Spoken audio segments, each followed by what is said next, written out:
Hey, good morning. Good morning. Today I wanted to talk about escaping the narcissist. Escaping the narcissist, or for the proper terminology, escaping Jezebelic control, manipulation, intimidation, domination, fear factors, gaslighting, crazy making.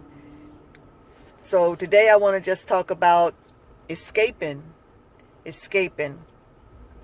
Now, this is like a very sensitive topic for those who are actually involved in relationships with these type of personalities.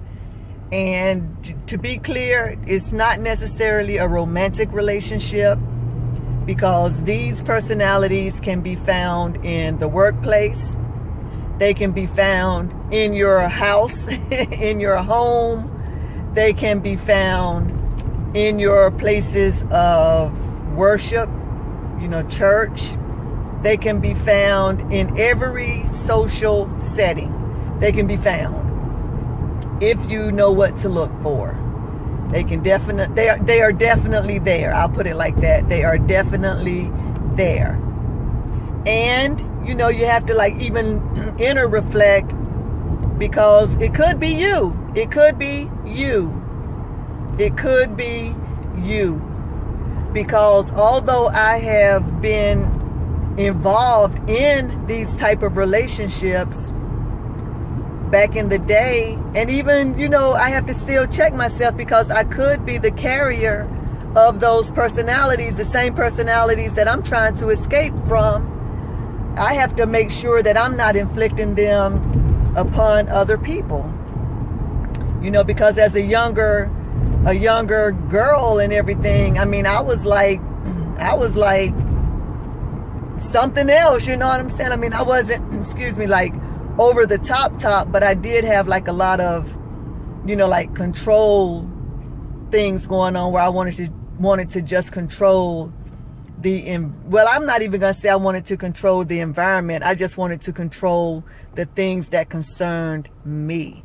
And that is not, a far-fetched request, because you should be able to manage those things that concern you. But there are also times when things will interject into your environment that you have no control over. So being a good manager over your life and over those things that concern you is not wrong. So you have to also be sure to look at that in the right perspective. However, there are times whenever you go out of the proper zone where those things are proper, and you go into toxic habits, toxic things regarding the environmental control. Okay. So, and I'm sorry, I'm just a little distracted, because these, it's just a lot going on right here, and, I got to just watch. But anyway, back to the topic. You have to be aware of the control factor, even in yourself, because you can definitely be the carrier of these personalities. Now, moving on to when someone else is a carrier. All right, mine was basically a marriage, and I've run into other control factors in other sectors of the social fabric, but I'm just going to talk about escaping and getting out of a toxic narcissist marriage. Jezebelic, the control, manipulation, intimidation. And to be perfectly honest and transparent, you have to realize that although the other person was a controlling personality, you have to look at yourself, because 9 times out of 10, you had to be something in order to be able to even attract or coexist with this personality on a codependent basis. Because a lot of times these personalities are actually banking off of what you exert or what you put out, they are actually feeding off of that, and you are actually feeding off of them. Because the same way that you are desiring something within them, they are desiring something that's within you. Whether it becomes toxic because it's just a toxic situation all the way around.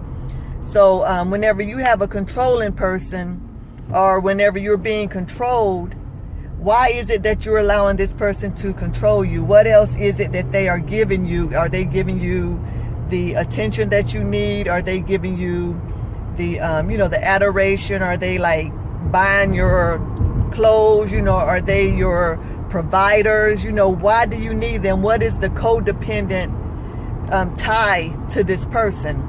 So you have to like ask yourself the question too, because I see clips and stuff like on the Narcissist, the Jezebelic tendencies, and it's always like pointing the finger at the narcissist and the Jezebel, at the nature of the Jezebelic spirit. The characteristic and the personalities were found in the woman called Jezebel, so that's how her namesake came to be, because those tendencies, she just like eluded all of those personalities, so she became like the face, almost like the face of Maybelline.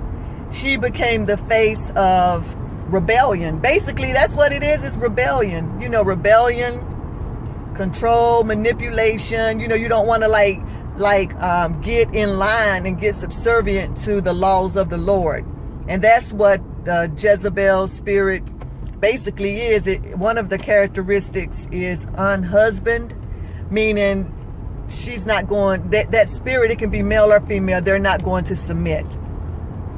They're not going to submit their will. And you got to pay attention to that too, because sometimes they do get in line or agree with what you say, or let you say I want to go to Outback Steakhouse to eat. They're like, okay, don't get that confused. I mean, just because they agreed and didn't try to control that situation doesn't mean that they're not the character, because that right there is very A, B. That's like beginning at the alphabet of just them, doing what they need to do to keep you. Okay, so you have to look at the more deeper things that they are doing. How do you feel whenever you have to go before them and talk to them? Are you already on pins and needles because you're not sure of the reaction that you're going to get, or you're not sure if they are even going to listen to you, or if they are going to scorn you like you're in kindergarten and they're your teacher. Or if you try to set a boundary or a standard with these people, do they blow up and put a fear factor? That's a tactic to try to blow up and put fear in you so you won't confront them again. Or do they just lie compulsively and you just know they lying?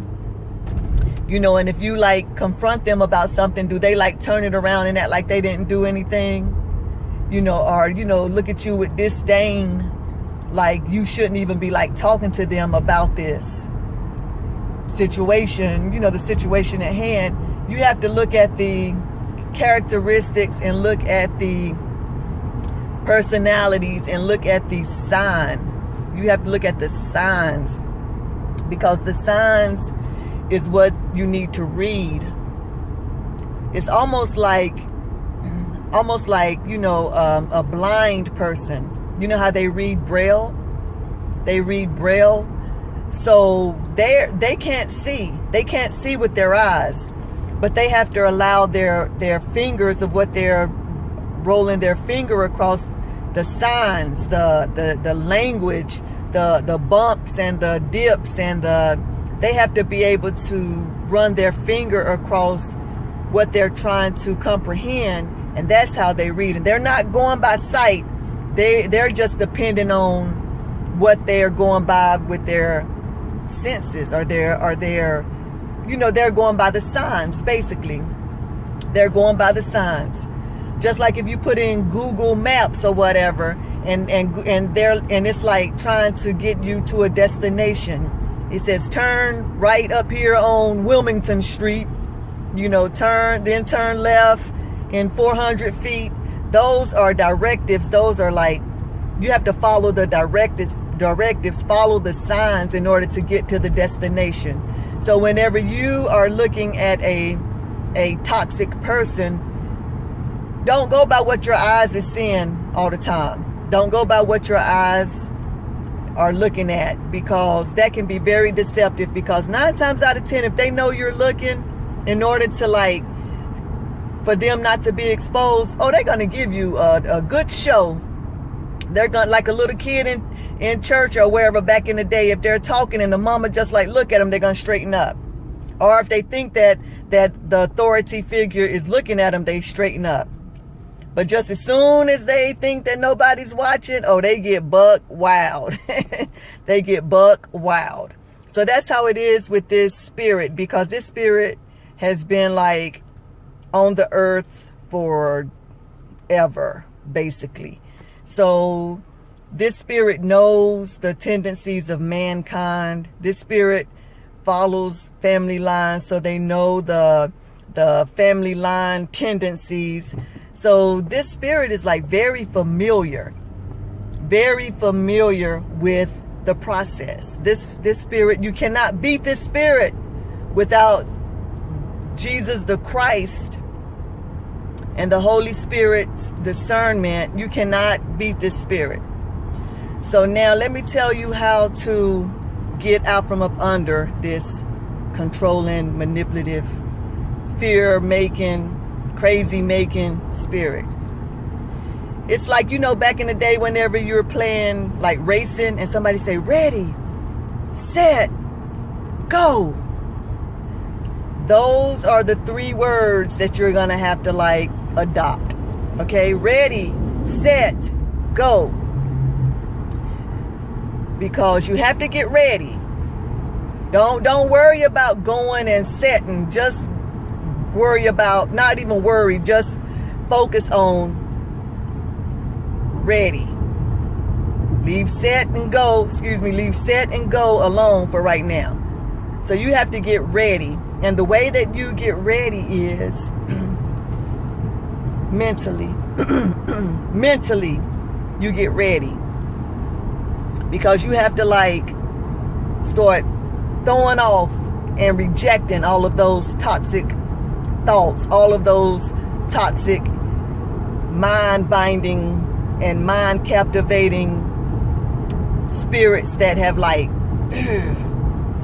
locked you down, where you're afraid to even think it. You're afraid to even think it. When I was in a situation like that, I didn't want to let my mind go there.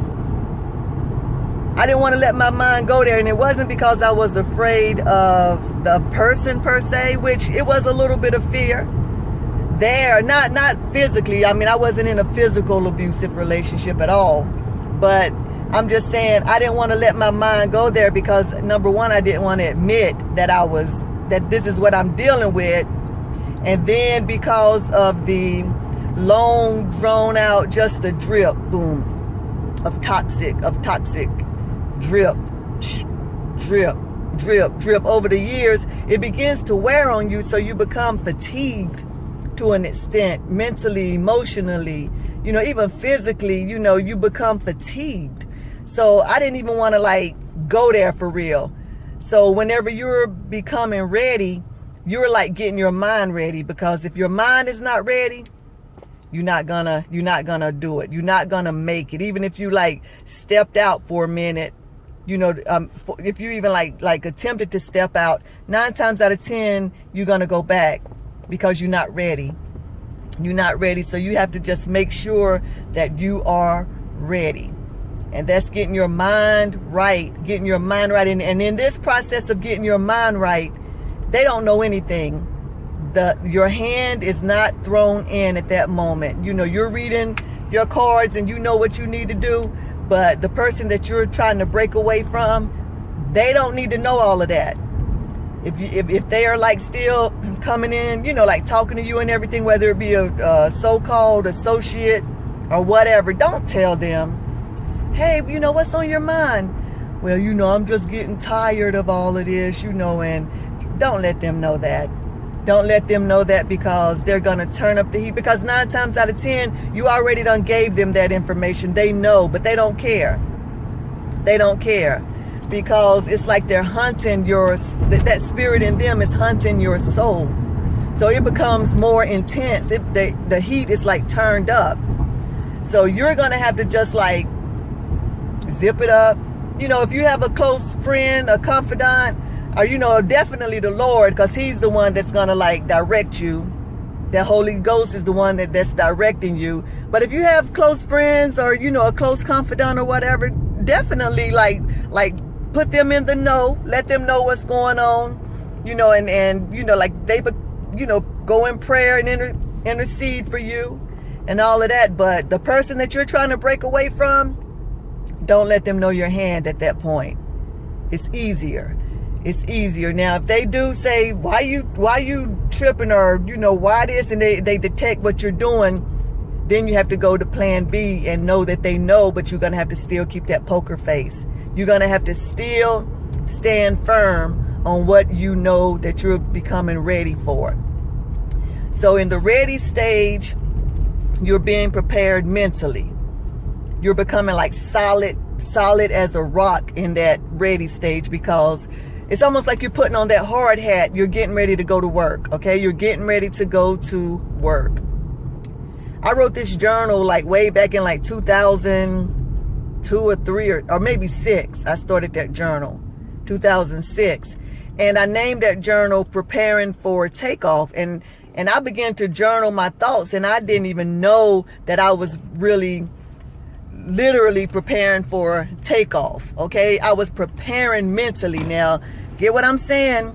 I named it Preparing for Takeoff. So I was getting ready.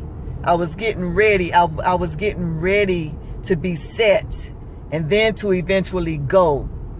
All right, that's what ready, set, go means. Whenever it's ready, you're becoming aware that it's almost time. Then whenever you're set, those runners, they're making sure that their stance is right. And then whenever that gun go off, boom, they're gone. Go. So whenever you're becoming ready, set, go, those are like 3 different positions that you have to pay attention to. So whenever you're ready, that's mentally. And then your readiness is making you set.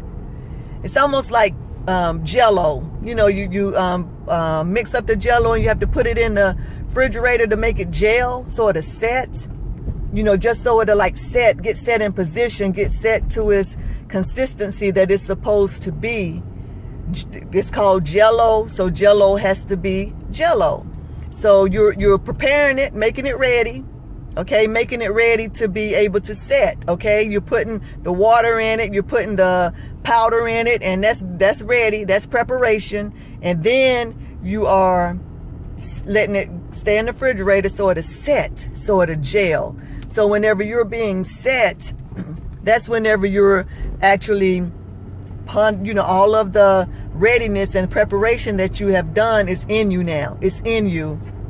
So you're letting this settle. You're figuring it out. You're basically like ruminating a little bit on the readiness. Like, okay, this is that. And you're like, basically, you're like believing. You're believing what you're getting ready to do. You're believing in what you're getting ready to do. You've done the research. You've made the game plan. You see what you're working with. You've already like thought about, okay, now whenever I do this, you've thought about the L's that you're going to have to take, the losses that you're going to have to take. But really, if you're going towards freedom, it's really not a loss. It's a gain in the end. You may like have to sacrifice, trinkets and stuff like that, even houses, cars or whatever. But that is like nothing compared to the priceless position of freedom. That is nothing. You can get another car, you can get another house. Even it may take a long time, and then again, you may not ever regain another house. But if that's, you may not even desire that. But if you do, you can get that again.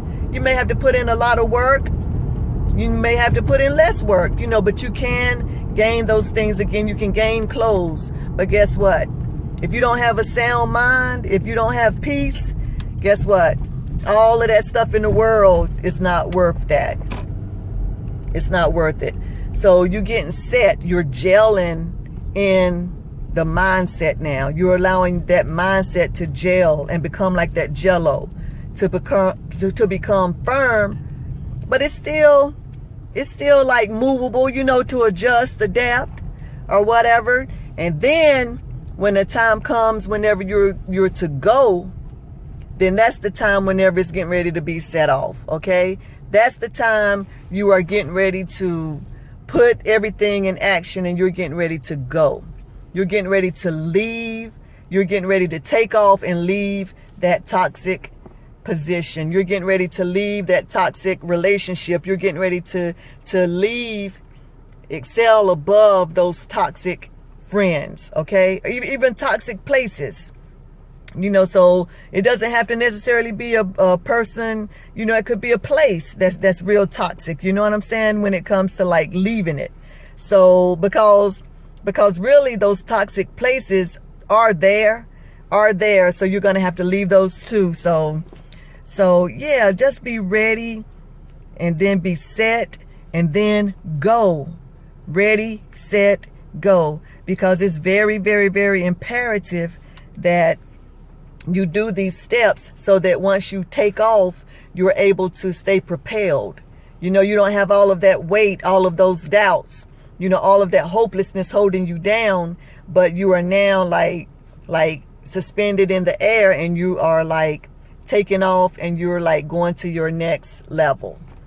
Yeah, so I just wanted to like talk about that, because it is a process. It is a process. So don't let nobody say, girl, just do this, or just get out, or just make sure that whenever you transition, that you have become ready, that you have set, so that whenever you decide to go, then you are good. All right. So have a good day, and thank you for listening, and thank you for watching, and please like and share and subscribe. Thank you.